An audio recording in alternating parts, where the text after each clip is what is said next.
सीधे हरदोई के शादाबाद ले चलते जहां मुख्यमंत्री योगी आदित्यनाथ क्या कुछ कह रहे हैं। महिलाओं को, दिव्यांग जनों को 12,000 रुपए सालाना पेंशन दी जा रही है। ये 17 के पहले पैसा कहां चला जाता था? भाइयों बहनों, 17 के पहले यही पैसा इनके इत्र वाले मित्र के घर चला जाता था। कहां जाता था? और इसीलिए हम लोगों ने तय किया है, भाइयों बहनों, हमारा बुलडोजर सड़क ही नहीं बनाता है, इनके चित्र वाले मित्र की छाती पे भी चढ़ करके रगड़ने का काम भी करता है। क्योंकि ये लोग प्रदेश को लूटते थे, गरीबों को लूटते थे, और इसीलिए तय किया है बुलडोजर सड़क भी बनाएगा, एक्सप्रेस हाईवे भी बनाएगा, और भ्रष्ट और बेईमानों की संपत्ति को फिर से वापस सरकार के खजाने में भरने का भी काम करेगा। और इसलिए हम लोगों ने नया यंत्र विकसित किया। भाइयों बहनों, मैं आज इसीलिए आपके पास आया हूं। याद करिए, 2017 के पहले जब 2012 में समाजवादी पार्टी की सरकार आई थी, उसने 2013 में पहला काम क्या किया था? आतंकवादियों के मुकदमों को वापस लेने का किया था ना। 1.5 दर्जन आतंकवादियों के मुकदमों को उन्होंने वापस लिया था। मैं आज पूछना चाहता हूं, समाजवादी पार्टी के मुखिया से पूछना चाहता हूं, उनको जनता के अदालत में स्पष्टीकरण देना चाहिए कि उन्होंने किस हैसियत से उत्तर प्रदेश की सुरक्षा और देश की सुरक्षा के लिए घातक बने हुए आतंकवादियों के मुकदमों को वापस लेने का उस समय दुस्साहसिक कृत्य किया था। क्यों किया था? अयोध्या में राम जन्मभूमि पर हुए हमले का हो, काशी में संकट मोचन मंदिर में तो 28 निर्दोष लोग मारे गए थे, सीआरपीएफ कैंप पर रामपुर में हमला हुआ था, लखनऊ, अयोध्या और वाराणसी की कचहरियों पर हमला हुआ था, गोरखपुर, कानपुर और बिजनौर में सीरियल ब्लास्ट हुए थे।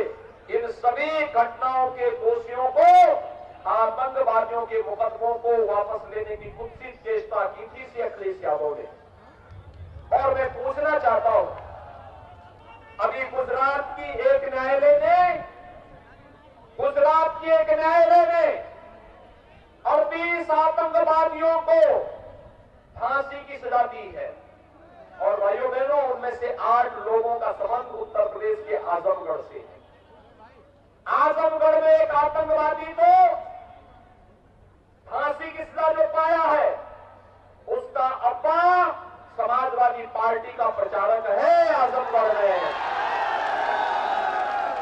मैं अब्बा जान तभी बोलता था क्योंकि मैं इनकी हरकतों को देखता था, और मैंने इसीलिए पहली बार कहा था, पिछली बार भी वो समाजवादी पार्टी का वहां पर सक्रिय कार्यकर्ता की हैसियत से काम कर रहा है।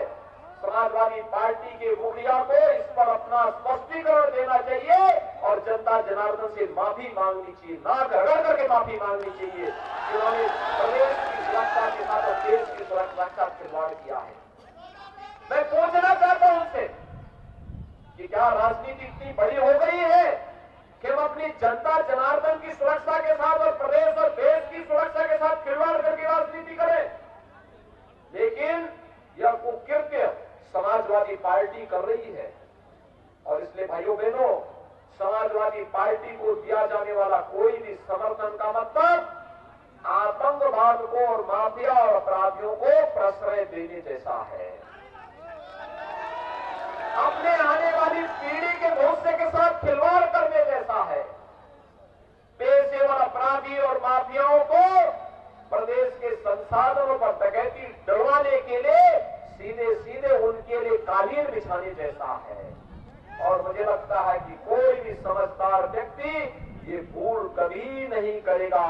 और मुझे लगता है पहले ही चरण से हमारी प्रदेश की माताओं बहनों ने तो इस कसम खा ली है कि कुछ भी हो जाए, जिन साइकिलों पर बैठ करके जगह जगह विस्फोट होते हैं, बमबाजी होती थी, उन साइकिलों को तो पंचर ही करके रहेंगे, उनको नहीं आने ये तो पहले से ही माता बहनों ने तय कर लिया है। लेकिन मैं आह्वान करूंगा अपने नौजवानों का भी, भाइयों बहनों, हमने एक निर्णय लिया, हमारी सरकार ने निर्णय लिया, हमने सरकारी नौकरी को बिना भेदभाव के दिया, सुरक्षा का जो बेहतर माहौल बनाया, हमारे करोड़ों नौजवानों को उससे रोजगार भी मिला। हमने तय किया हमारा यूपी का नौजवान कोरोना कालखंड में ऑनलाइन हो या ऑफलाइन उसकी पढ़ाई और उसकी तैयारी में कोई अंतर न पड़े, इसलिए हम 1 करोड़ नौजवानों को टैबलेट और स्मार्टफोन देंगे, हमारी सरकार ने तय किया। समाजवादी पार्टी ने इसकी कंप्लेंट चुनाव आयोग को कर दी, हमने भी तय किया है। अभी तो 1 करोड़ नौजवान को दे रहे हैं, 10 मार्च के बाद 2 करोड़ नौजवानों को और देंगे ही नहीं।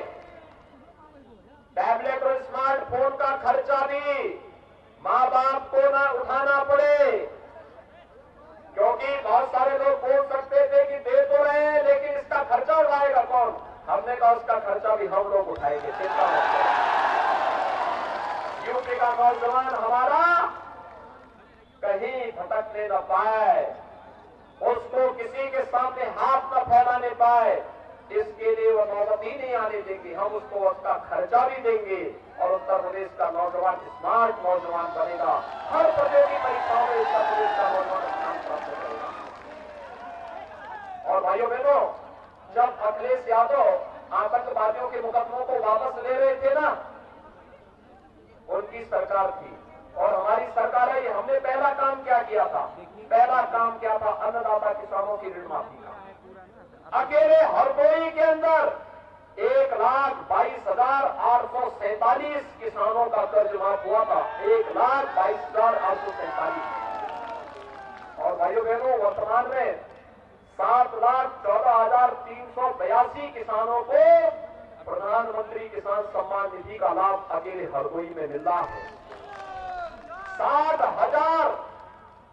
60,000 गरीबों को यहां एक आवास मिला है।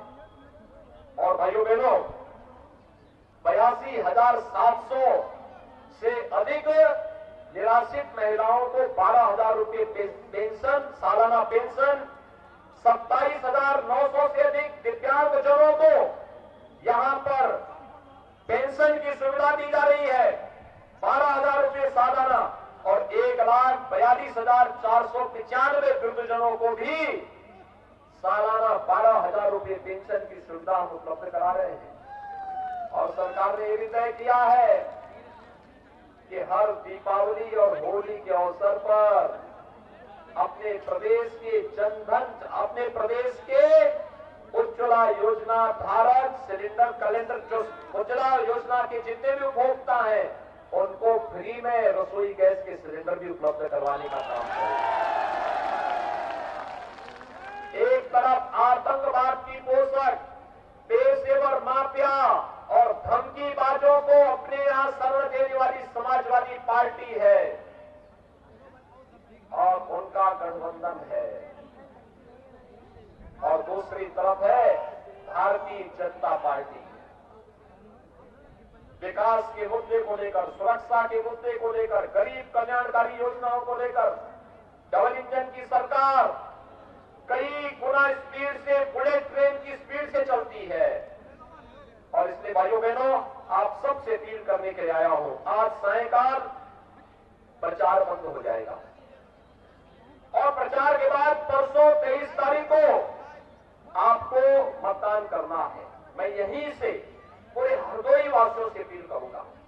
भारतीय जनता पार्टी ने शाहबाद से श्रीमती रजनी तिवारी जी को, सवाईपुर से श्री मानवेंद्र प्रताप राणू को, हरदोई से श्री नितिन अग्रवाल को, गोपा मोहन सुरक्षी से श्री श्याम प्रकाश जी को, सांडी से श्री प्रभात कुमार जी को, बिलग्राम मल्ला से श्री आशीष सिंह आंसू को, बालामऊ सुरक्षी से श्री रामपाल वर्मा को, संडीला से श्रीमती अलका अर्घवंशी को अपना प्रत्याशी बनाया है। मैं यहीं से हरदोई वासियों से अपील करूंगा, सुरक्षा, विकास और सुशासन के मुद्दे पर गरीब कल्याणकारी योजनाओं का लाभ बिना भेदभाव के हर व्यक्ति तक पहुंच सके, सबका साथ, सबके विकास के भाव को हम सार्थक कर सके। प्रधानमंत्री मोदी जी की मंशा के अनुरूप आने वाले 5 वर्ष में उत्तर प्रदेश की अर्थव्यवस्था को देश की नंबर 1 अर्थव्यवस्था के रूप में स्थापित कर सकें। इसके लिए भारतीय जनता पार्टी की सरकार आवश्यक है और भारतीय जनता पार्टी के लिए श्रीमती रजनी तिवारी का यहां से विधायक बनना आवश्यक है। सभी लोग सहमत हैं? भाइयों बहनों, चुनाव जीतने के लिए पहला काम मतदान का होगा। चुनाव के दिन पहला काम और फिर मतदान करेंगे। सबसे पहले जागरण करके, ईश्वर आराधना करके पहला काम 7 बजे मतदान स्थल पर जाने का करेंगे। कमल के चुनाव चिन्ह से भारी मतों से भारतीय जनता पार्टी के प्रत्याशियों को विजयी बनाएंगे। एक साथ दोनों हाथ जाकर के बोलेंगे, भारत माता की, भारत माता की, भारत माता की।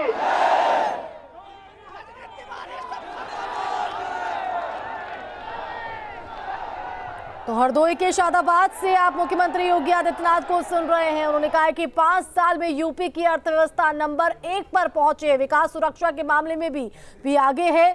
तो मुख्यमंत्री योगी आदित्यनाथ की तरफ से जहां पिछली सरकारों पर निशाना साधा, तो उन्होंने कहा कि 2017 के बाद यूपी का जो स्वरूप है वो बदला है, बीमारू राज्य से विकास की ओर आगे बढ़ रहा है। तो 2 करोड़ नौजवानों को स्मार्टफोन, लैपटॉप यहां पर देंगे। एक बार फिर से उन्होंने ये दावा किया है और इन्हीं दावों पर सवाल अखिलेश यादव भी खड़े करते रहे, लेकिन इसके जरिए उन्हें एक जवाब देने की कोशिश।